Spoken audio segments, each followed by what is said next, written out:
إن الحمد لله نحمده ونستعينه ونستغفره ونؤمن به ونتوكل عليه ونعوذ بالله من شرور أنفسنا ومن سيئات أعمالنا من يهده الله فلا مضل له ومن يضلل فلا هادي له ونشهد أن لا إله إلا الله وأن محمدا عبده ورسوله أما بعد শুকরিয়া আদায় করছি সেই মহান সত্তার, সেই মহান রব্বুল ইজ্জতি ওয়াল জালালের,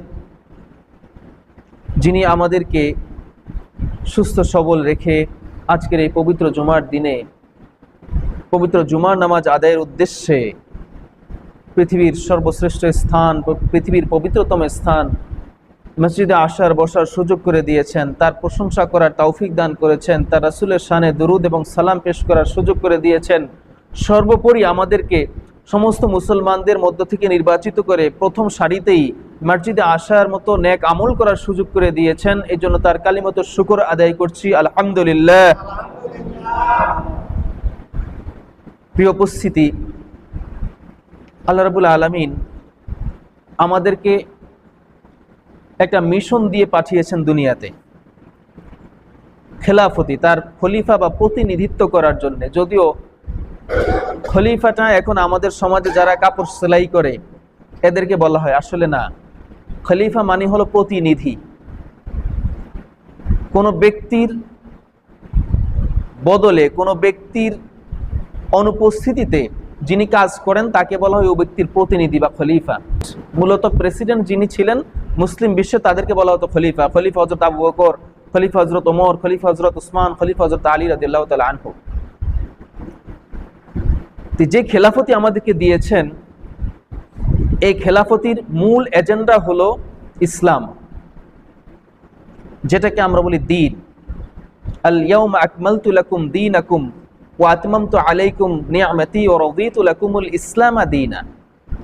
আল্লাহ কুরআনুল কারীমে বলেছেন, আল ইয়াউমা আকমালতু লাকুম দীনাকুম, আজকে আমি তোমাদের দ্বীনকে পরিপূর্ণ করে দিলাম। ওয়া আতমামতু আলাইকুম নি'মাতি, আর আমার সমস্ত নিয়ামত তোমাদের উপরে পরিপূর্ণ করে দিলাম। ও রাদিতু লাকুমুল ইসলামা দীনা, আর তোমাদের জন্য, তোমাদের কল্যাণে, তোমাদের উন্নতির জন্য, তোমাদের সম্মানের উদ্দেশ্যে তোমাদের জন্য আমি ইসলামকে দ্বীন হিসেবে পছন্দ করে নিয়েছি। ইসলামকে আমাদের জন্য দ্বীন হিসেবে আল্লাহ পছন্দ করেছেন, নির্বাচন করেছেন। তা আমাদের দ্বীনের নাম হলো ইসলাম। দ্বীনের বাংলা আমরা বলি ধর্ম। আমাদের ধর্ম ইসলাম বলি না আমরা, বাংলায় বলি কি আমাদের ধর্ম ইসলাম। আসলে ধর্ম শব্দটা ইসলামের সাথে যায় না, ধর্ম শব্দটা ইসলামের সাথে যায় না। কারণ ধর্ম শব্দের বাংলা যে অর্থ, সে অর্থের সাথে ইসলামের মিল নেই। ধর্ম শব্দ দুইটা শব্দ মিলে হয়েছে, একটা হলো ধৃ যোগ মন, এই দুইটা শব্দ মিলে হইল ধর্ম। আর ধৃ মানে হলো ধারণ করা, ধৃ মানে ধারণ করা, আর মন মানে মন যেটা ধারণ করে এটাই ধর্ম। নাউজুবিল্লাহ। আমাদের মন যেটা ধারণ করে, যেটা করতে চায়, এটাকে আমরা ধর্ম বলে মানতে পারি না। আমরা ইসলাম, আমাদের দ্বীন, মূল শব্দটা হলো দ্বীন। আল্লাহ ইসলামকে যে পরিভাষাটা পরিচিত করেছেন এটার নাম হলো ইসলাম। দ্বীন শব্দটা কি বলতে হবে, আমাদের দ্বীন হলো ইসলাম। ধর্ম বললে শব্দটা আমাদের মাঝে এত প্রচলিত হয়ে গেছে, বেশি ব্যবহার করার কারণে এখন আমাদের মুখে ধর্ম শব্দটাই বের হয়ে আসে, আমরাও ব্যবহার করে ফেলি না জানার কারণে, যেহেতু এটা আমাদের সমাজে প্রচলিত হয়ে আসছে দীর্ঘদিন যাবত। কিন্তু আসলে প্রকৃতপক্ষে ইসলামের সাথে ধর্ম শব্দটা যায় না। ইসলামের নাম হলো দ্বীন, আমাদের দ্বীনের নাম হলো ইসলাম। বোঝা গেল? এটাকে বলতে হবে দ্বীন। চেষ্টা করব আমরা ধর্ম শব্দটা না ব্যবহার করার। যদি আমাদের ইচ্ছা যে আমাদের মন যেটা চায় এটাকে আমরা ধর্ম বলে মানি না, আল্লাহ যেটা চেয়েছেন, আল্লাহ যেটা বলেছেন, আল্লাহর হাবিব সাল্লাল্লাহু আলাইহি সাল্লাম যেটা বলেছেন, আমরা এটাকেই দ্বীন বলে মেনে নিয়েছি, দ্বীন বলে ফলো করি। আর ধর্ম হলো কিছু কিছু মানুষ কিছু কিছু গ্রন্থ লিখেছে, তার মনের আবেগ লাগিয়ে সমাজে কোনটা হওয়া উচিত, কোনটা হওয়া অনুচিত, কেমন হইলে ভালো হইতো, কিছু কিচ্ছা কাহিনী নিজের মন গড়া লিখলো, লেখার পরে সে মারা গেল। আর এই কিতাবটাকে, এই বইটাকেই মানুষ ধর্ম হিসেবে গ্রহণ করে নিল, যে এই বইতে যা আছে এটাই মানতে হবে, এটাই আমাদের ধর্ম। নাউজুবিল্লাহ। এটা মানার সুযোগ আছে? মূলত ধর্ম শব্দের উৎপত্তি হচ্ছে ওইখান থেকেই, যেহেতু মানুষ যখন মানুষের কোনো ধর্মের সাথে পরিচয় ছিল না, তখন মানুষ যেটা মনে আসতো সেটাই করত। বুঝতে পারছেন? এই রেওয়াজটাকে, এই ট্র্যাডিশনটাকে মানুষ নাম দিল ধর্ম। কিন্তু ইসলাম যেটা, আমরা যে ইসলামকে ফলো করি, এই ইসলামটা মানুষ মন যা চায় সেটা মানতে পারে না। ইসলামের সমস্ত বাইন্ডিং, সমস্ত নিয়মকানুন আসছে কোত্থেকে? আল্লাহর পক্ষ থেকে। এটা মানুষের মন মতো করার কোনো সুযোগ নাই। তো যাই হোক, আমাদের দিন হলো ইসলাম। এই ইসলামকে, আল্লাহর হাবিব সাল্লাল্লাহু আলাইহি ওয়াসাল্লাম আমাদের দিনটা কি, এটা এখানে হাদিসের মধ্যে সুস্পষ্ট করে বর্ণনা করেছেন। অনেক হাদিস আল্লাহর হাবিব সাল্লাল্লাহু আলাইহি ওয়াসাল্লাম বলেছেন, বুনিয়াল ইসলামু আলা খামসিন, শাহাদাতি আল্লা ইলাহা ইল্লাল্লাহ ওয়া আন্না মুহাম্মাদার রাসূলুল্লাহ ওয়া ইকামিস সালাহ ওয়া ইতাইজ যাকাত ওয়াল হজ ওয়া সাওমি রমাদান। পাঁচটা কথা বলেছেন আল্লাহর হাবিব সাল্লাল্লাহু আলাইহি ওয়াসাল্লাম, পাঁচটা টার্ম ব্যবহার করেছেন যে ইসলামটা পাঁচটা ভিত্তির উপরে দাঁড়িয়ে আছে। যে কোনো কিছুকে দাঁড় করানোর জন্য ভিত্তি লাগে, পিলার লাগে। আমরা ঘর বাড়ি করি, পিলার ছাড়া কি ঘর বাড়ি হয়? শুধু টিন যদি দাঁড়া করে দেয়, টিন দাঁড়ায় থাকতে পারবে? যদি পাকা ঘরও করতে চায়, শুধু ইট উঠাই দিলাম, দাঁড়ায় থাকতে পারবে? সাময়িক সময়ের জন্য দাঁড়ালেও ওইটা কিছুক্ষণ পরে একটু হালকা ঝড়ে বাতাসে ভেঙে পড়ে যাবে। ইসলামকে আল্লাহ রাব্বুল আলামিন যে পাঁচটা পিলারের উপর, যে পাঁচটা খুঁটির উপর মজবুত করেছেন, এই পাঁচটা পিলারের নাম হলো, প্রথমে হলো বিশ্বাস। প্রথম হলো কি? শাহাদাতি আল্লাহ ইলাহা ইল্লাল্লাহ ওয়া আন্না মুহাম্মাদার রাসূলুল্লাহ। এক নম্বর কথা হলো এই সাক্ষ্য দেওয়া যে আল্লাহ ছাড়া কোনো ইলাহ নাই, ইবাদতের যোগ্য কোনো ইলাহ নাই, এবং মুহাম্মদ সাল্লাল্লাহু আলাইহি ওয়াসাল্লাম আল্লাহর রাসূল। এটা হলো এক নম্বর। দুই নম্বর হলো ইকামিস সালাহ, নামাজ প্রতিষ্ঠা করা। তিন নম্বর হলো ইতাইজ যাকাত, যাকাত ফরজ হলে যাকাত আদায় করা। ওয়াল হজ, চার নম্বর হলো হজ আদায় করা, হজ ফরজ হলে। পাঁচ নম্বর হলো সাওমি রমাদান, রমজানের রোজাগুলো আদায় করা। এই পাঁচটা পিলারের উপর ইসলাম দাঁড়িয়ে আছে। এখন আমরা যদি একটা ঘরে পাঁচটা পিলার লাগে, একটা পিলার দিলাম না, ঘরটা কি দাঁড়াবে না পড়ে যাবে? দাঁড়াবে সাময়িক সময়ের জন্য। যে কোনো সময় ঝড় তুফান হইলে এটা ভেঙে পড়ে যেতে পারে। যদি দুইটা পিলার না থাকে তাহলে আরেকটু হালকা বাতাসে এটা ঝড় আসলে পড়ে যাবে। যদি মাত্র দুইটা পিলার রাখি, তিনটাই রাখলাম না, তাইলে কেমন হবে?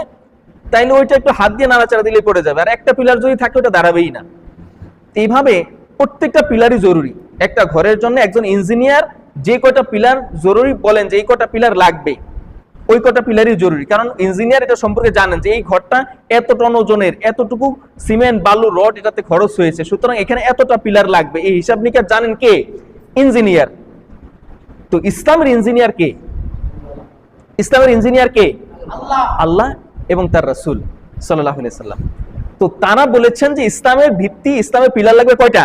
পাঁচটা। এখন কেউ যদি এর একটা বাদ দিয়ে দেয় তাহলে তার ঈমান থাকবে? কেউ যদি পাঁচটা পিলারের, পাঁচটা ভিত্তির যদি একটা ভিত্তিকে অস্বীকার করে আর চারটাকে স্বীকার করে, তার ঈমান থাকবে না, সে কাফের হয়ে যাবে। যে কোনো একটাকে অস্বীকার করলেই সে কাফের হয়ে যাবে। পাঁচটার উপরে পরিপূর্ণ বিশ্বাস থাকতে হবে এবং আমল করতে হবে। এটা হলো দ্বীনের পিলার। অন্য এক হাদিসে আল্লাহর হাবিব সাল্লাল্লাহু আলাইহি ওয়াসাল্লাম বলেছেন, হযরত ওমর ইবনে খাত্তাব রাদিয়াল্লাহু তাআলা আনহু থেকে বর্ণিত, তিনি বলেন, একবার আমরা রাসূলুল্লাহ সাল্লাল্লাহু আলাইহি ওয়াসাল্লামের সাথে বসেছিলাম। আমরা অনেকেই সাহাবায়ে কেরাম বসেছিলাম। এমন অবস্থায় আল্লাহর হাবিবের দরবারে একজন লোক আসলো। অত্যন্ত সুন্দর এবং উজ্জ্বল পোশাক পরিহিত। তার শরীরে যে পোশাক পরিহিত, একদম উজ্জ্বল পোশাক, পরিষ্কার পরিচ্ছন্ন। তার মাথার চুলগুলো একদম কুচকুচে কালো। আর তার সমস্ত শরীরে, তিনি যে দূর থেকে ভ্রমণ করে আসছেন, অনেক দূর থেকে আসলে আমাদের ধুলাবালি লাগে না গায়ে? ক্লান্ত হয়ে যায়, ঘামায়া যায়, চেহারা কালো হয়ে যায়, চেহারার মধ্যে ধুলাবালি জমে, কাপড় ময়লা দেখা যায়, ভাঁজ পড়ে থাকে, বসার কারণে হাতায় ভাঁজ পড়ে থাকে। তো ওমর রাদিয়াল্লাহু তাআলা আনহু বলতেছেন যে আমরা দেখলাম যে লোকটা আসলো মুসাফির, ওই লোকের গায়ে সফর করার, কোনো দূরত্বে ভ্রমণ করার কোনো চিহ্ন নাই। একদম ফ্রেশ, মনে হলো যেন এখান থেকে উঠে আসছেন, আমাদের কাছেরই লোক, খুব এরকম মনে হলো। কিন্তু তাকে আমরা কেউ চিনি না। এই যে লোকটা আসলো, এই লোকটাকে আমরা কেউ চিনি না। সে দূর থেকে আসলো তো গায়ে পোশাকে পরনের ছাপ থাকতো, সফরের ছাপ থাকতো, দূর থেকে আসছে, ক্লান্ত থাকতো। দূর থেকেও আসে নাই, তার পোশাক দেখে বোঝা যায়। আর তাকে আমরা কেউ চিনিও না, আমাদের কওমের, আমাদের গোত্রে কেউও না। এই লোকটা এসেই আল্লাহর হাবিব সাল্লাল্লাহু আলাইহি ওয়াসাল্লাম হাঁটু ভেঙে বসেছিলেন। এই লোকটা এসে আল্লাহর হাবিব সাল্লাল্লাহু আলাইহি ওয়াসাল্লামের সাথে হাঁটু ভেঙে বসে গেল। আল্লাহর হাবিব সাল্লাল্লাহু আলাইহি ওয়াসাল্লাম যেভাবে বসেছিলেন, রাসূলুল্লাহ সাল্লাল্লাহু আলাইহি ওয়াসাল্লাম ওই লোকটাও এসে ঠিক সেভাবে হাঁটু ভেঙে আল্লাহ রাসূলের হাঁটুর সাথে হাঁটু লাগিয়ে বসলো। বসে তার দুই হাত আল্লাহ রাসূলের উরুর উপরে রাখলো, রানের উপরে রাখলো।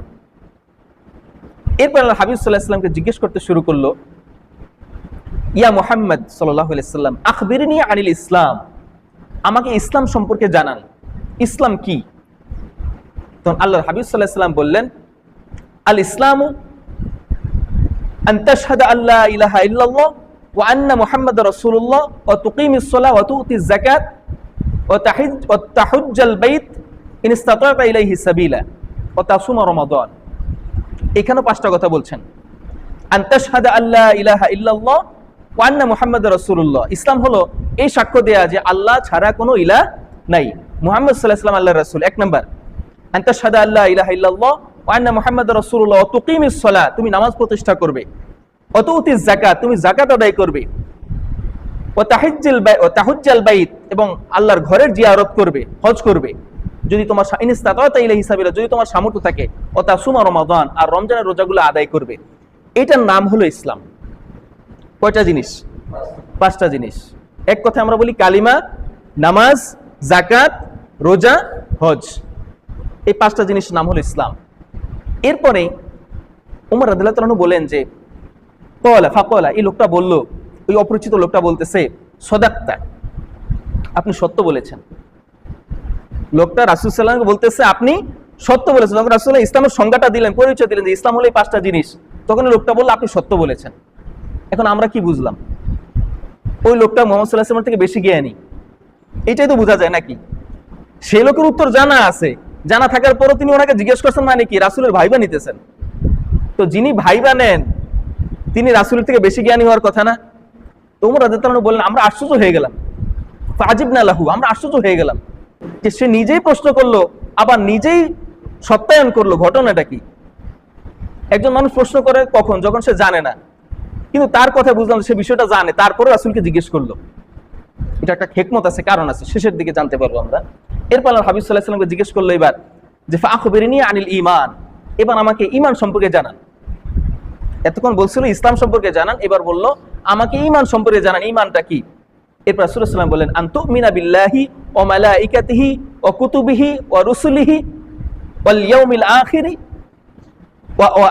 ওয়া তুমিনা বিল কদরি খাইরিহি ওয়া শাররিহি, যে তুমি ঈমান আনবে কিসের প্রতি? আন তুমিনা বিল্লাহি, আল্লাহর প্রতি, আন তুমিনা বিল্লাহি ওয়া মালাইকাতি, তার ফেরেশতার প্রতি ঈমান আনবে, ওয়া কুতুবিহি, তার আসমানি কিতাবের প্রতি ঈমান আনবে, ওয়া রুসুলিহি, তার রাসূলদের প্রতি ঈমান আনবে, ওয়াল আখিরাতি, এবং আখিরাত, ইয়াউমে আখিরাতের প্রতি ঈমান আনবে।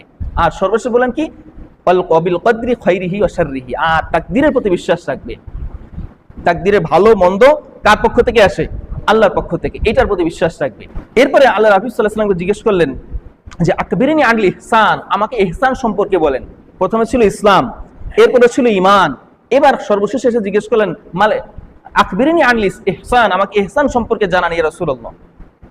এবার রাসূল সাল্লাল্লাহু আলাইহি ওয়াসাল্লাম বললেন আন তা'বুদাল্লাহা কাআন্নাকা তারাহু ফাইন লাম তাকুন তারাহু ফাইন্নাহু ইয়ারাক। আন তা'বুদাল্লাহা কাআন্নাকা তারাহু, এমন ভাবে আল্লাহর ইবাদত করবে যেন তুমি আল্লাহকে দেখতেছো, আল্লাহ তোমার সামনে উপস্থিত আছেন। ফাইন লাম তাকুন তারাহু, তোমার যদি মনে ধারণা হয় যে না আমি তো আল্লাহকে দেখতেছি না, আমার চর্মচক্ষে আল্লাহকে দেখতেছি না, তাহলে এটা নিশ্চিত হয়ে নাও ফাইন্নাহু ইয়ারাক, আল্লাহ তো আমাকে দেখতেছেন। এই বিশ্বাস নিয়ে আল্লাহর ইবাদত করতে হবে। কে হইতে পারে এই লোকটা? তো ওই লোকটা যখন চলে গেল, আল্লাহর হাবিব সাল্লাল্লাহু আলাইহি ওয়াসাল্লাম বললেন হে ওমর, তুমি কি জানো এই লোকটাকে? তখন সাহাবায়ে কেরামদের একটা চরিত্র ছিল, তাদের একটা বৈশিষ্ট্য ছিল, তাদের কোনো প্রশ্ন উত্তর জানা থাকলেও তারা কখনো উত্তর দিতেন না, আল্লাহর হাবিবের মুখ থেকে শুনতে চাইতেন। আর আমাদের সমাজে হয়েছে কি, একদিন দুই একটা বই পড়তে পারলে, 5-6 দিন নামাজ রোজা করতে পারলে, ওই আলেমে কি কইলো, এই আলেমে কি বললো, এই আলেমের কি সমালোচনা, এই আলেমে কেমনে নামাজ পড়ে, এই আলেমের নামাজ হয় কিনা, এই আলেম কেমন টুপি পরে, এই আলেম কেমনে পাগড়ি পরে, এই আলেম কেমনে মেসওয়াক করে, মাসালা দেওয়া শুরু করে দেয়। কিন্তু সাহাবায়ে কেরামদের আদব ছিল, তারা কখনো রাসূল সাল্লাল্লাহু আলাইহি ওয়াসাল্লাম কোনো প্রশ্ন জিজ্ঞেস করলেও বলতেন আল্লাহু ওয়া রাসূলুহু আ'লাম, আল্লাহ এবং তার রাসূলই ভালো জানেন। তাদের জানা থাকলে এটা বলতেন, কারণ রাসূলের মুখ থেকে তারা শুনতে চাইতেন রাসূল কি বলেন। তাহলে ওই ওমর রাদিয়াল্লাহু আনহু একই কথা বললেন আল্লাহু ওয়া রাসূলুহু আ'লাম, আল্লাহ এবং তার রাসূলই ভালো জানেন। তখন আল হাবিব সাল্লাল্লাহু আলাইহি ওয়াসাল্লাম বললেন তিনি ছিলেন হযরত জিবরাইল আলাইহিস সালাম। বলেন সুবহানাল্লাহ। তিনি ছিলেন কে? আতাকুম ইউআল্লিমুকুম দীনাকুম। এরপরে শব্দটা, যে মূল পয়েন্টটা আমি বলতে চাইছিলাম, সেটা হলো তিনি বললেন, তিনি ছিলেন জিব্রাইল, আতাকুম ইউআল্লিমুকুম দীনাকুম, তিনি আসছেন তোমাদের কাছে তোমাদেরকে দ্বীন শেখানোর জন্য। এই যে বিষয়গুলা প্রশ্ন করা হয়েছে, এই বিষয়গুলা জিব্রাইলও জানেন, এই বিষয়গুলা আল্লাহর হাবিব সাল্লাল্লাহু আলাইহি ওয়াসাল্লামও জানেন। তাইলে তারা দুইজন কেন এটা বলা বলি করলেন? কারণ হলো এটার দ্বারা তাদের সামনে যারা আছে সাহাবা একরাম, তাদেরকে দ্বীন সম্পর্কে ধারণা দেওয়া, দ্বীন সম্পর্কে শিক্ষা দেওয়া, প্র্যাকটিক্যাল ক্লাস। এটার বলে কি? Practical class. আমি এখন একা একা কথা বলতেছি, কেউ প্রশ্ন করতেছে না, উত্তরও দিতেছে না, এটারে বলে লেকচার মেথড। আর আরেকটা হলো প্র্যাকটিক্যাল ক্লাস, মানুষ প্রশ্ন করবে, আমি উত্তর দেবো, দেখাই দেবো, করে দেখাই দেবো, এটা হলো প্র্যাকটিক্যাল, বাস্তবিক প্রশিক্ষণ। তো জিবরাইল আলাইহিস সালাম সাহাবায়ে কেরামকে দ্বীনকে বাস্তবভাবে, বাস্তবসম্মত উপায়ে শেখানোর জন্য আসমান থেকে দুনিয়ার জমিনে আসেন, আল্লাহ হাবিব সাল্লাল্লাহু আলাইহি ওয়াসাল্লামের সামনে আসেন মানুষের রূপ ধারণ করে, সূরত ধারণ করে, এই জন্য তাকে কেউ চিনতে পারে নাই, আর মানুষকে দ্বীন শিক্ষা দিয়ে গেলেন। তাহলে আমরা বুঝলাম এই যে ইসলাম, এই যে ঈমান, এই যে ইহসান সম্পর্কে আল্লাহর হাবিব সাল্লাল্লাহু আলাইহি ওয়াসাল্লামকে প্রশ্ন করা হলো, আর আল্লাহর হাবিব সাল্লাল্লাহু আলাইহি ওয়াসাল্লাম এগুলো উত্তর দিলেন, এইটাই হলো দ্বীন। এটাই হলো কি? দ্বীন। তো আমাদের দেশে কিছু মানুষ ব্যক্তি স্বার্থে, রাজনৈতিক স্বার্থে, ক্ষমতার স্বার্থে, দলের স্বার্থে, নিজের স্বার্থে দ্বীনের প্রচন্ড রকম অপব্যাখ্যা করে। এরা যে দ্বীন সম্পর্কে জানে না এটা না, কিন্তু এরা এই দ্বীনের প্রকৃত ব্যাখ্যাটা দিলে তাদের ক্ষমতা, তাদের ঐতিহ্য, তাদের শক্তি, তাদের সামর্থ্য মানুষের কাছে বিলীন হয়ে যাবে। মানুষের কাছে তাদের এই শক্তি, সাহস, সামর্থ্য, এই প্রচারটা থাকবে না।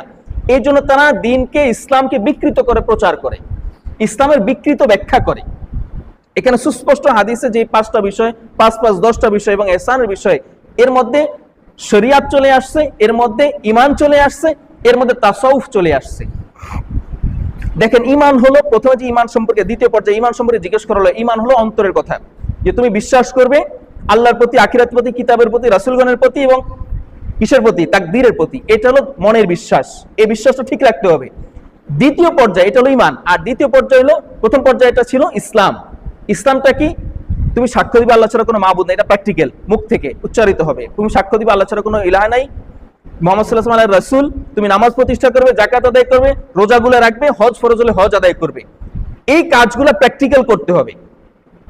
বিশ্বাসের যে কথাটা, সেটা কিন্তু প্র্যাকটিক্যাল করতে হবে না, ওইটা হলো অন্তরের বিষয়, ওটা বিশ্বাস রাখতে হবে। আর এই যে 5টা বিষয়, কালিমা, নামাজ, রোজা, কালিমা, নামাজ, তারপরে যাকাত, রোজা, হজ, এগুলো প্র্যাকটিক্যাল করতে হবে। এটা বলে শরিয়াত।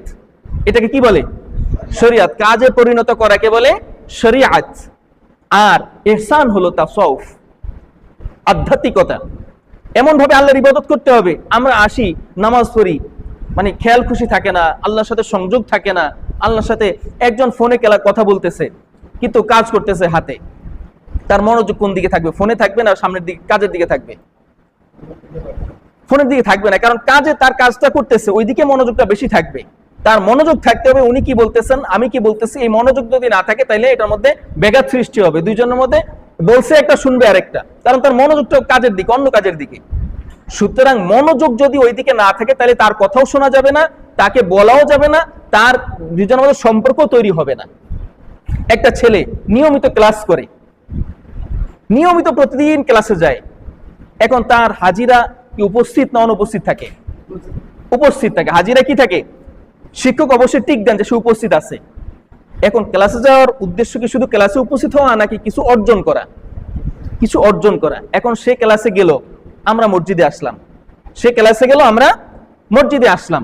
সে ক্লাসে গিয়ে শুধু উপস্থিত থেকেই চলে আসলো, হুজুর কি বলছে, টিচার কি বলছে, কিছু শুনলো না। সে কি কোনো উপকার লাভ করতে পারবে? আমরাও মসজিদে আসলাম, নামাজ পড়লাম, রুকু করলাম, সিজদা করলাম, কিন্তু মনোযোগ এদিকে দিলাম না।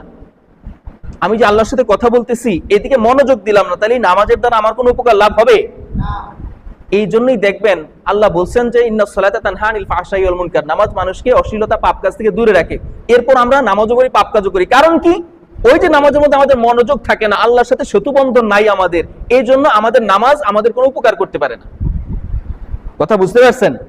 নামাজ আমাদের কোনো উপকার করতে পারে না, অথচ আল্লাহ বলছেন এটা পাপ কাজ থেকে দূরে রাখবে, কিন্তু আমাদেরকে রাখে না। কারণ কি? কারণ আমরা নামাজের মধ্যে মনোযোগী হই না, আল্লাহর সাথে কথোপকথন যে করতেছি, এই নিয়াত, এই খেয়াল আমাদের থাকে না। আমরা আসি, র্যান্ডমলি নামাজ পড়ি, সিজদা দিই, রুকু দিয়ে ইমামের সাথে চলে যাই, যার ফলে এটা তার কোনো উপকার হয় না। ঠিক ওইভাবে যেরকম একটা ছেলে ক্লাসে গেল, ক্লাস করলো, কিন্তু ক্লাস থেকে চলে আসলো, ক্লাসে মনোযোগ দিল না, যার ফলে সে পরীক্ষা ফেল করলো। 100 ভাগ ক্লাসে উপস্থিত থাকার পরেও ছেলেটা পরীক্ষা ফেল করলো। কারণ কি? কারণ সে ক্লাসে মনোযোগী ছিল না। ঠিক একইভাবে আমরা যদি 5 ওয়াক্ত নামাজও পড়ি, কিন্তু নামাজের মধ্যে খেয়াল, আন্তরিকতা, ইখলাস, খুলুসিয়াত, ইহসান না থাকে, তাহলে এই নামাজও আমাদের কোনো উপকার করতে পারবে না, না দুনিয়াতে না আখিরাতে। বুঝতে পারছেন কথাটা? এইটাকে বলা হয়েছে হাদিসের ভাষায় ইহসান। এটাকে বলা হয় বর্তমান পরিভাষায়, ওলামায়ে কেরামদের, আলেমদের পরিভাষায়, পীর মাশায়েখদের পরিভাষায় এটাকে বলা হয় তাসাউফ, আধ্যাত্মিকতা, আল্লাহর সাথে আত্মিক সংযোগ, আত্মিক সম্পর্ক, আত্মার সম্পর্ক তৈরি করতে হবে। আর এটা আসবে নামাজে মনোযোগী হলে। আপনি যখন মনে করবেন যে আল্লাহ আমার সামনে আছে, তখন আপনার ইবাদতটা সেরকম হবে। কিন্তু আমরা দেখি আল্লাহ আমাদের সামনে উপস্থিত নাই, এই জন্য আমাদের খেয়াল খ্রিস্ট ওদিকে নাই। কিন্তু আল্লাহ যদি স্বয়ং আমাদের সামনে উপস্থিত থাকতেন, তাহলে চিন্তা করেন আমরা কেমন করতাম। সিজদায় গেলে আর সিজদা থেকে উঠতেই চাইতাম না, আল্লাহর সামনে সিজদা দিয়ে পড়ে থাকতাম। কিন্তু আমাদের মনে এই বিশ্বাসটা আমরা জাগাইতে পারি না যে আল্লাহ আমাদের সামনে আছেন। আমরা নামাজ পড়তে গিয়ে যত দুনিয়ার আজে বাজে চিন্তা করি, যা ইচ্ছা তাই করি, যেমন খুশি তেমন নামাজ পড়ি, হাত ছেড়ে দিই, পা ছেড়ে দিই, চুলকাই, গামছাই। বিশেষ বিশেষ অবস্থায় হাত ব্যবহার করা যাবে, এক হাত ব্যবহার করার সুযোগ আছে। প্রচন্ড ব্যথা হইতেছে, প্রচন্ড মশায় কামড় দিছে, কোথাও নাড়াচাড়া দিতে পারেন এক হাত দিয়ে। 2 হাত ব্যবহার করে কাজকর্ম করতেছেন, পোশাক ঝাড়তেছেন, ধুলা পড়ছে, একটা ময়লা দেখছেন, ঝাড়া দিয়ে ফেলে দিলেন, এই ধরনের কোনো কর্মকাণ্ড করা যাবে না নামাজের মধ্যে। তাইলে নামাজের আন্তরিকতা নষ্ট হয়, খুলুসিয়াত নষ্ট হয়, এই যে ইহসানের কথা বলা হয়েছে, ইহসানটা বিঘ্ন হয়। তো যাই হোক, এই যে 3টা বিষয় আল্লাহর হাবিব সাল্লাল্লাহু আলাইহি ওয়াসাল্লাম বললেন, আর এই 3টা বিষয় বলার পরে শেষে এসে বললেন যে এই যে ইসলাম, ঈমান, ইহসান, এগুলাই হলো দ্বীন, আর এগুলাই জিবরাইল আলাইহিস সালাম তোমাদের শিক্ষা দেওয়ার জন্য আজকে আসছেন। কিন্তু এক বক্তা সেদিন বলছে, শুনলাম, তিনি বলতেছেন কবরে 3টা প্রশ্ন করা হবে, এই 3টা প্রশ্নই হবে রাজনৈতিক প্রশ্ন। এবং রাজনীতি মানে কি? রাজা যেই নীতিতে চলেন ওইটি হলো রাজনীতি। এখন এটা যদি আপনি এই হিসাবে বিশ্লেষণ করেন, সমস্ত রাজার ঊর্ধ্বে সমস্ত কিছুর সম্রাট, সমস্ত কিছুর মালিক কে? আল্লাহ। এখন তিনি হলেন সকল রাজার রাজা। কুরআনুল কারীম তার নীতি, তার কথা। আপনি যদি এই দিক বিবেচনা করেন, তাইলে পুরো কুরআনুল কারীম রাজনীতি, ঠিক আছে। কিন্তু আপনি যেই নিজে মানুষের তৈরি করা, মানুষের গঠন করে আল্লাহ রাসূল যেটা শিখায় নাই, সেই আদর্শ, সেই মতবাদকে ফলো করে যে রাজনীতি করেন, এটাকে যদি আল্লাহর নামে চালিয়ে দেন যে এটা আল্লাহর নীতি, তাহলে ঈমান থাকবে? মানুষের তৈরি করা আদর্শ, মানুষের তৈরি করা নীতি যদি বলেন এটা রাজনীতি, আল্লাহর নীতি, তাহলে ঈমান থাকবে? এই রাজনীতির সাথে আল্লাহর রাসূলের কোনো রাজনীতির সম্পর্ক নাই। সাহাবায়ে কেরাম যে 4জন খোলাফা ছিলেন, আবু বকর, ওমর, ওসমান, আলী, তাদের কোনো রাজনীতির সম্পর্ক নাই। একজনকে জিজ্ঞেস করা হয়েছিল, আপনারা কি ধরনের রাষ্ট্র প্রতিষ্ঠা করতে চান, কি খেলাফতি রাষ্ট্র না গণতান্ত্রিক রাষ্ট্র? তো তিনি বলতেছেন গোজামিল দিয়ে যে গণতন্ত্রের নীতির ভিত্তিতে না, খেলাফতের নীতির ভিত্তিতে একটা গণতান্ত্রিক রাষ্ট্র চাই। খেলাফত আর গণতন্ত্র দুইটা আসমান জমিন ফারাক, কোনটার সাথে কোনটা মিল নাই। গণতান্ত্রিক মতবাদটা হলো একটা কুফরি মতবাদ। এইটা এই খেলাফত ব্যবস্থাটাকে ধ্বংস করে দেওয়ার জন্য এই মতবাদটাকে পশ্চিমারা চাপিয়ে দিছে মুসলমান রাষ্ট্রের উপরে। এই আলোচনাটা খুব বিস্তারিতভাবে একদিন করেছিলাম আপনাদের সামনে। খেলাফত হলো প্রত্যেক সারা বিশ্বের সমস্ত মুসলমান একটা দেহ। আল্লাহর হাবিব সাল্লাল্লাহু আলাইহি ওয়াসাল্লাম হাদিসে আসছে যে মুসলমানগণ হলো একটা দেহের মতো। এই দেহটাকে যেখানেই মুসলমান নির্যাতিত হবে, অন্য মুসলমান যেই অঞ্চলের হোক, তার মনটা কেঁদে উঠবে, তার জন্য দোয়া করবে, তার জন্য জিহাদে অংশগ্রহণ করবে, তাকে রক্ষার জন্য এগিয়ে যাবে। আর এই বিশ্বাসটা, এই ভালোবাসাটা, এই মুসলমানদের সম্পর্কটা এক থাকবে শুধুমাত্র খেলাফতি রাষ্ট্র ব্যবস্থার ভিত্তিতে। আপনি যে অঞ্চলেরই হন, আপনি একজন নেতার অধীনে থাকবেন। সারা পৃথিবীর অর্ধেক শাসন করেছিলেন হযরত ওমর রাদিয়াল্লাহু তাআলা আনহু। বিভিন্ন অঞ্চলে মুসলমানরা ছিল, বিভিন্ন রাষ্ট্র ছিল, বিভিন্ন আলাদা আলাদা ভূখণ্ড ছিল, কিন্তু তারা একজন খলিফার অধীনে ছিলেন। তিনি হলেন সাইয়্যিদুনা হযরত ওমর ইবনে খাত্তাব রাদিয়াল্লাহু তাআলা আনহু। তাকে ট্যাক্স দিতেন, তার নীতি, তার আইন মেনে তারা চলতেন।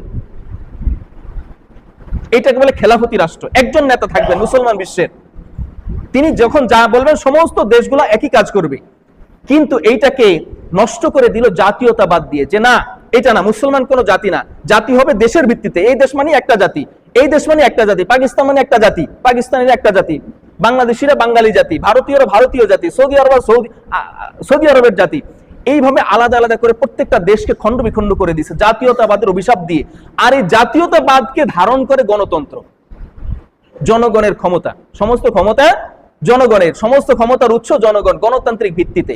তো এখন এই গণতান্ত্রিক রাজনীতিকে যদি আপনি বলেন এটা আল্লাহর নীতি, এইটাই রাজনীতি, এটাই কবরের রাজনীতি, এই রাজনীতি সম্পর্কেই কবরে প্রশ্ন করা হবে, মান রব্বুকা ওমা দীনুকা ওমান নাবিয়ুকা ওমান নাবিয়ুকা, এই তিনটা প্রশ্ন তিনি বলতেছেন, এই তিনটা প্রশ্নই হলো রাজনৈতিক প্রশ্ন। নাউজুবিল্লাহ, এই তিনটা প্রশ্নই রাজনৈতিক প্রশ্ন। গণতান্ত্রিক প্রশ্নগুলাই হবে কি রাজনৈতিক প্রশ্ন। দিন মানে তোমার দল কোনটা, তিনি বলতেছেন দিন মানে তোমার দল কোনটা। আসলে মান রব্বুকা মানে তোমার রবকে, তুমি কাকে লালন কর্তা পালন কর্তা হিসেবে মেনেছো, সমস্ত কিছুর নিরঙ্কুশ ক্ষমতার অধিকারী তুমি কাকে মনে করেছো, এইটা হলো প্রশ্ন। ওমা দীনুকা, তুমি কোন দিন পালন করেছো, ইসলাম পালন করেছো, ইসলাম লালন করেছো, ইসলাম মেনে নিয়েছো নাকি অন্য কোনো ধর্মের অনুসারী ছিলা। ওমান নাবিয়ুকা, তোমার নবী কে। এবং তিনি শুধু এই পর্যন্ত বলেই ক্ষান্ত হন নাই, এতটুকু মোটামুটি ব্যাখ্যা বিশ্লেষণ করলে এটুকু কিছুটা পাওয়া যায়। কিন্তু তিনি এরপরে বলেছেন কবরে নামাজ রোজা হজ যাকাত সম্পর্কে প্রশ্ন করা হবে না, প্রশ্ন করা হবে মা দীনুকা, তুমি দল করেছো কোনটা। খুব রসকস লাগিয়ে তৃপ্তি নিয়ে সুন্দর সুর দিয়ে তিনি এই কথাটা বলতেছেন। আর মানুষ তো, সাধারণ মানুষ এটা বুঝে না। সাধারণ মানুষ কি বুঝে? না বুঝানো পর্যন্ত এটা বুঝবে। সাধারণ মানুষ ঠিক এটা বলে বলছেন, আপনারা বলেন এটা ঠিক কিনা, ঠিক। সাধারণ মানুষ এটা বুঝে না। অথচ আমরা দিন কি জানলাম? ঈমান, ইসলাম এবং ইহসান, আল্লাহর প্রতি বিশ্বাস, রাসূলের প্রতি বিশ্বাস, কিতাবের প্রতি বিশ্বাস, এই সমস্ত বিশ্বাসগুলা। আর কি? নামাজ প্রতিষ্ঠা করা, যাকাত দেয়া, হজ আদায় করা, শ্রম পালন করা এবং আল্লাহকে এক বলে স্বীকার করা, আল্লাহ রাসূল সাল্লাল্লাহু আলাইহি ওয়াসাল্লামকে নবী বলে স্বীকার করা, এই বিশ্বাসগুলা। আর ইহসান, তাসাউফ, আল্লাহর সাথে সম্পর্ক তৈরি করার উদ্দেশ্যে ইবাদতগুলা করা, এইগুলার মাধ্যমে এইগুলার সমন্বিত রূপ হলো দিন, যেটা জিবরাইল আলাইহিস সালাম আল্লাহ রাসূলকে শিখিয়ে গেছেন। আর সে শিখাচ্ছে, ওই বক্তা শিখাচ্ছে দিন হলো গণতন্ত্র, দিন হলো বাংলাদেশের রাজনীতি, দিন হলো এই দলীয় রাজনীতি। একটা ইসলামের নামে অনেকগুলা দল থাকবে, একদল আরেক দলের গুতাইবে, আরেক দল আরেক দলকে জুতা পেটা করবে, একদল আরেক দলে কাফির বলবে। এই দলীয় রাজনীতির কোনো সুযোগই নাই। খেলাফতি রাষ্ট্রটা এইভাবে ভেঙে গেছে, একজনের অধীনে কেউ আসতে পারে নাই। একটা রাষ্ট্রে অনেকগুলা দল, এই দলই একজনের অধীনে আসতে পারে না। আর বিভিন্ন রাষ্ট্র একজনের অধীনে আসবে কিভাবে? এইভাবে অপব্যাখ্যা করে এটার নাম দিছে ইসলামী রাজনীতি। তারা এই যে কুফরি মতবাদটাকে রাজ দিছে, শুধু তাই না, আবার জান্নাতের টিকিটও বিক্রি করে। কুফরি গণতন্ত্রকে কিছু কিছু ওলামায়ে কেরাম বলেছেন এটা জায়েজ তখন যখন এটার বিরুদ্ধে সব কুফরি মানুষ, কুফরি যারা আসলেই মানুষের তৈরি করা আল্লাহর নীতির বিরুদ্ধে আইন জারি করবে, এদের ঠেকানোর জন্য এটা করা জায়েজ। ফি হালাতিল ইদরার, বাধ্য হয়ে আমরা করতেছি, এটা জায়েজ কিছু সময়ের জন্য। এটা হারামই, হারাম ধরে নিতে হবে, কিন্তু আমরা কিছু সময়ের জন্য এটাকে করতেছি, ওইটাকে ঠেকানোর জন্য। কিন্তু এটাকে ইসলাম মনে করা, গণতান্ত্রিক ভাবে ক্ষমতা যাইতে হবে, এটাকেই ইসলাম মনে করা, এইটা হলো কুফরি চিন্তা ভাবনা। আল্লাহর হাবিব সাল্লাল্লাহু আলাইহি ওয়াসাল্লাম মক্কা থেকে মদিনায় গেছেন, তিনি কি জন্য গেছেন? ওইখানে রাষ্ট্র কায়েম করার জন্য আল্লাহ যাইতে বলছেন? বলেন নাই। তিনি গেছেন হিজরত করে, যখন তাকে হত্যার ষড়যন্ত্র করলো তিনি মদিনায় গেলেন। যাওয়ার পরে সেখানে ইসলামের প্রচার দাওয়াত দিলেন। এক পর্যায়ে আল্লাহ রাব্বুল আলামিন যখন মনে করলেন, আল্লাহ রাব্বুল আলামিন যখন চাইলেন যে তাকে আমি রাষ্ট্র ক্ষমতা দেব, তখন তাকে রাষ্ট্র ক্ষমতা দিচ্ছেন। কোন ভোটাভুটির মাধ্যমে হয়েছেন নাকি তিনি? সমস্ত কাফির মুশরিক মুসলমান সবাই মিলে আল্লাহর হাবিব সাল্লাল্লাহু আলাইহি ওয়াসাল্লামের আখলাক, আদব, চরিত্র, চলা ফেরা, কথাবার্তা, আচরণ, তার আমল দেখে তাকে নেতা বানিয়ে দিয়েছেন। আপনি আমাদের অবিসংবাদিত নেতা। আর আমাদের হলো কি, অনেকগুলা ইসলামী দল থাকবে, নামে ইসলামী দল থাকবে। আমার এক ওস্তাদ একটা গল্প বলতেন। এক চোর ছিল, চোরের নাম হলো শফিকুল ইসলাম। এটা দেওয়া নাম, আমাদের এলাকার আপনাদের কোনো আত্মীয় স্বজন শফিকুল ইসলাম মনে করেন না। নাম হলো কি? শফিকুল ইসলাম। চুরির অভ্যাস আছে। সে একদিন বিলের মধ্যে গেছে গরু চুরি করতে। এখন গরু চুরি করতে গিয়া কোনোভাবে সে খালের মধ্যে পড়ে গেছে। এই চোর সাঁতার জানে না। এখন কি করবে? ওই সাঁতার জানে না, এখন সে চিল্লাচিল্লি করতেছে। এখন সে বুঝতে পারছে যে আমি যতই চিল্লাচিল্লি করি কেউ আমার সাহায্য করতে আগায়া আসবে না। এখন সে চালাকি করে, তার নাম যে শফিকুল ইসলাম, সে শফিক শব্দটা উচ্চারণ না করে বলতেছে, ভাই শফিক ডুবতেছে, ইসলাম ডুবতেছে, ইসলাম ডুবতেছে, ইসলাম ডুবে যাইতেছে, ইসলাম ডুবে যাইতেছে। এইটা শুনলে কেউ ঠিক থাকতে পারে? আশেপাশের গাঁও গ্রামের যত মানুষ আছে সবাই শুনে, ইসলাম ডুবে যাইতেছে, ঘটনা কি? কিছু একটা তো ঘটছে। একটা আকর্ষণ থেকে ছুটে আসছে, আইসা দেখে যে শফিকুল ইসলাম ডুবতেছে। আসলে ইসলাম ডুবতেছে না, ডুবতেছে কে? শফিকুল ইসলাম। এখন সে কি ইসলামকে ডুবানোর থেকে উদ্ধার করার জন্য মানুষকে ডাকলো, নাকি শফিককে উদ্ধার করার জন্য ডাকলো? শফিককে, নিজেকে উদ্ধার করার জন্য ডাকলো, কিন্তু নাম দিয়েছে কি? ইসলাম। নাম দিল কি? কিন্তু উদ্দেশ্য কি? নিজেকে রক্ষা করা। এই দেশের কিছু পথভ্রষ্ট মানুষ এইভাবে ক্ষমতাটাকে, নিজের স্বার্থকে নাম দিয়েছে ইসলাম। নাম দিয়ে এটাই জান্নাত, এটা করলে জান্নাতে যাবেন, ওইটা করলে জাহান্নামে হয়ে যাবেন। নাম দিছে ইসলাম, কিন্তু রক্ষা ক্ষমতা চায় কার জন্য? নিজের জন্য। নিজের ক্ষমতায় যাওয়ার জন্য ইসলাম শব্দটাকে ব্যবহার করে বলতেছে ইসলামী রাজনীতি করতেছি আমি, এটাই ইসলাম, এটা না করলে জাহান্নামে যাবে। অন্য দলকে ভোট দিলে সে জাহান্নামে যাবে, আমাদেরকে ভোট দিলে জান্নাতে যাবে। কবরে প্রশ্ন হবে, তিনটা প্রশ্ন হবে রাজনৈতিক প্রশ্ন, কিন্তু আমরা দেখলাম কি ইসলাম সম্পর্কে, ঈমান সম্পর্কে, ইহসান সম্পর্কে। এই জিনিসগুলাই হলো দ্বীন, আর এগুলাই আল্লাহর হাবিব সাল্লাল্লাহু আলাইহি ওয়াসাল্লাম এর মাধ্যমে জিবরাইল আলাইহিস সালাম আমাদেরকে শিক্ষা দিয়েছেন, সাহাবায়ে কেরামদেরকে শিক্ষা দিয়েছেন। কিন্তু তারা এইটাকে ব্যবহার করে, ব্যানার করে ক্ষমতা যাওয়ার অপচেষ্টা করে। যান আপনারা ভালো, ক্ষমতায় যান, ভালো কাজ করেন, কিন্তু এটাকেই জান্নাতি, এটাই জান্নাতি দল, এটা আপনারা কোথায় পেলেন? একটা মানুষ সে কাফের, সে ইসলামের ক্ষতি করার চেষ্টা করতেছে, আমি দেখতেছি, এটা ঠেকানো সম্ভব। কিন্তু যখন কোন মুনাফিক ইসলাম গ্রহণ করে, উপরে লেবাসে সুরতে ইসলামের রূপ ধারণ করে ইসলামের ক্ষতি করতে চায়, আপনি কি এটা চোখে দেখবেন? বোঝা যাবে যে ইসলামের শত্রু না মিত্র, বোঝার কোনো সুযোগ আছে? কাফের যে, সে তো কাফেরই, সে ইসলামের ক্ষতি করবে এটা আমি জানি, তাকে ঠেকাই রাখি আমি। কিন্তু আপনার ঘরের মধ্যে যখন শত্রু হবে, ইসলামের নাম দিয়ে, ইসলামের লেবাস দিয়ে ইসলামকে ধ্বংস করবে, এটাকে ঠেকানো সম্ভব? বাংলাদেশে আমার নামে মিথ্যা প্রচারণা করলো, আমার নামে মিথ্যা বলে এটা আমার নামে চালিয়ে দিল, সেজন্য তার অবস্থানটাকে জাহান্নামে বানিয়ে নিল। আল্লাহ রাব্বুল আলামিন একই কথা, ওয়ালাউ তাকাওয়ালা আলাইনা বা'দাল আকাওয়িল লাআখাযনা মিনহু বিল ইয়ামিন সুম্মা লাকাতা'না মিনহুল ওয়াতিন। যদি তুমি আমার নামে কোনো মিথ্যা প্রচার করতে, কোনো কথা নিজের থেকে বানিয়ে বলে আমার নামে প্রচার করতে, তাহলে আমি খপ করে তোমার ডান হাতটা ধরে ফেলতাম, আর তোমার এই যে ধমনীর রগটাকে টেনে ছিঁড়ে ফেলতাম। কার কথা এটা? আল্লাহর কথা। আল্লাহর নামে, তার রাসূলের নামে, দ্বীনের নামে, ইসলামের নামে কোনো নিজের মতামতকে যদি কেউ প্রচার করে, তার একই শাস্তি হবে।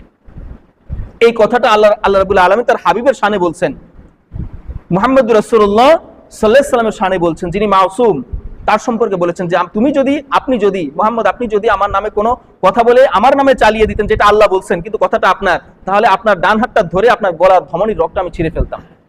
তাহলে আমরা যদি সেটা বলি, কোনো কথা নিজের বানোয়াট কোনো কথাবার্তা বলে আল্লাহর নামে চালিয়ে দেই, রাসূলের নামে চালিয়ে দেই, কোরআনের নামে চালিয়ে দেই, ইসলামের নামে চালিয়ে দেই, আমাদের শাস্তি কতটা ভয়াবহ হবে।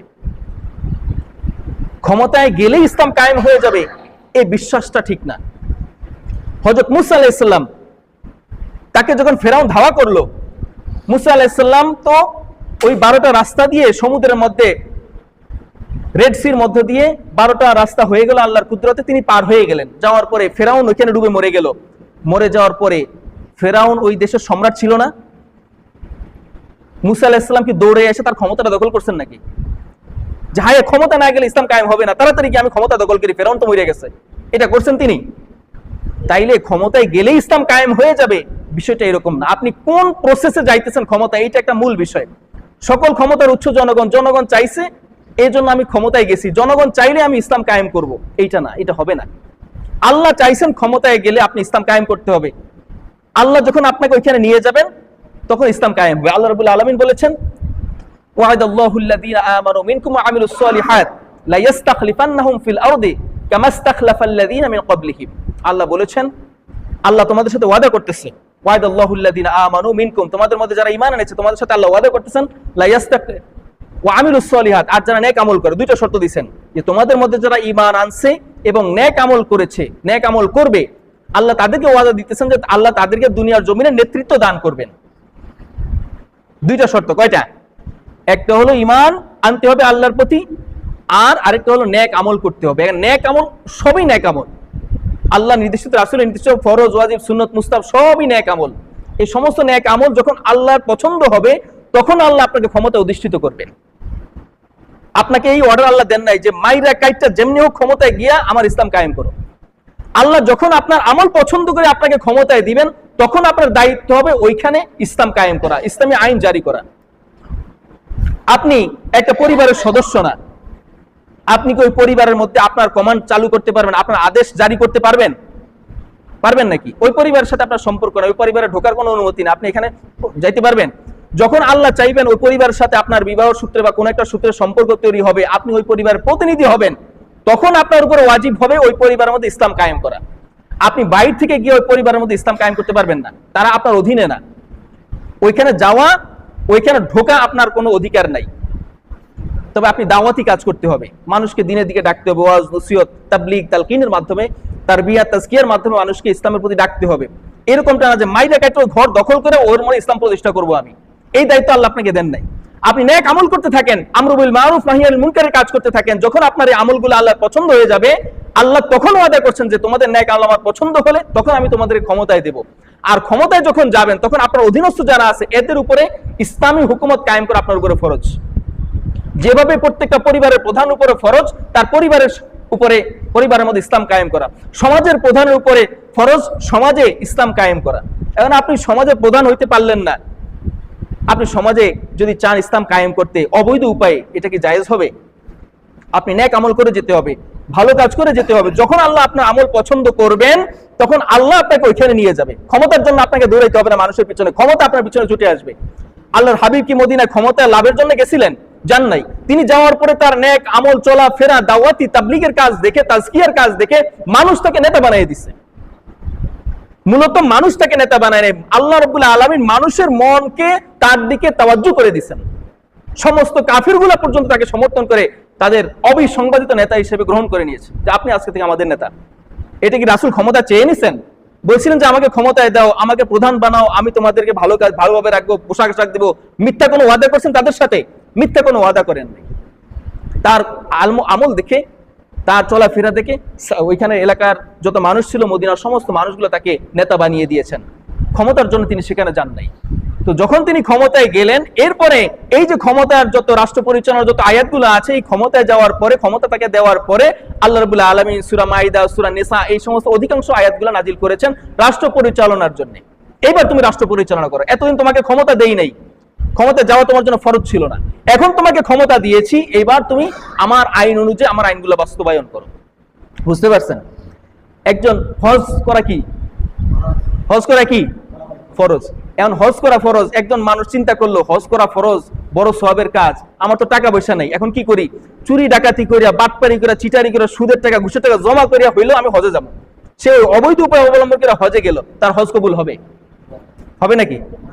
হারাম টাকায় হজ করলো। তো অবস্থাটা হচ্ছে এরকম, আমি ইসলাম কায়েম করবো, অবৈধ পথ চুরি করিয়া, ডাকাতি করিয়া, মিথ্যা বইলা, পূজা করিয়া, পূজার মণ্ডপে গিয়া, যেভাবেই হোক ইসলাম কায়েম করতে হবে। নাউজুবিল্লাহ। ইসলামকে পূজার মুখাপেক্ষি করা হয়েছে, ইসলামকে মানুষের মুখাপেক্ষি করা হয়েছে, ইসলামকে গণতন্ত্রের মুখাপেক্ষি করা হয়েছে। এইভাবে বিকৃত ভাবে ইসলামকে অপব্যাখ্যা করা হয়েছে, করে বলতেছে এটাই হলো দিন, আর এটাই হলো ইসলাম, এটাই হলো রাজনীতি, আর এটা সম্পর্কে কবরে জিজ্ঞেস করা হবে। নাউযুবিল্লাহি মিন যালিক। এখন সাধারণ মানুষ ইসলাম বলতেই পাগল। এই যে বলছে ইসলাম, ইসলামী দল, ওই যে বলে না শফিকুল ইসলাম, সে যদি বলতো শফিকুল ইসলাম ডুবে যাইতেছে, কেউ আসতো আগে? একটা মানুষ আসতো না, জানতো সে চোর। যখনই বলতে ইসলাম ডুবতেছে সমস্ত মানুষ ঝাঁপায় পড়ছে। ঠিক আমাদের অবস্থাটা হয়েছে এরকম, আমাদের নামের সাথে ইসলাম থাকলেই আল্লাহ এই ইসলাম, এটাই ইসলাম। নাউজুবিল্লাহ, এটাই ইসলাম। আল্লাহ রাব্বুল আলামিন এই ধরনের প্ররোচনা থেকে, ইসলামের অপব্যাখ্যা থেকে, কুফরি গণতন্ত্র থেকে আমাদেরকে, মুসলিম উম্মাহকে হেফাজত করুন, সকলে বলি আমিন। আল্লাহ রাব্বুল আলামিন খেলাফতের ভিত্তিতে এই বাংলাদেশে সহ সারা বিশ্বে ইসলাম কায়েমের ব্যবস্থা করে দিন, সকলে বলি আমিন। ওয়া মা আসআলুকুম মিন আজরিন ইন আজরিয়া ইল্লা আলা রাব্বিল আলামিন।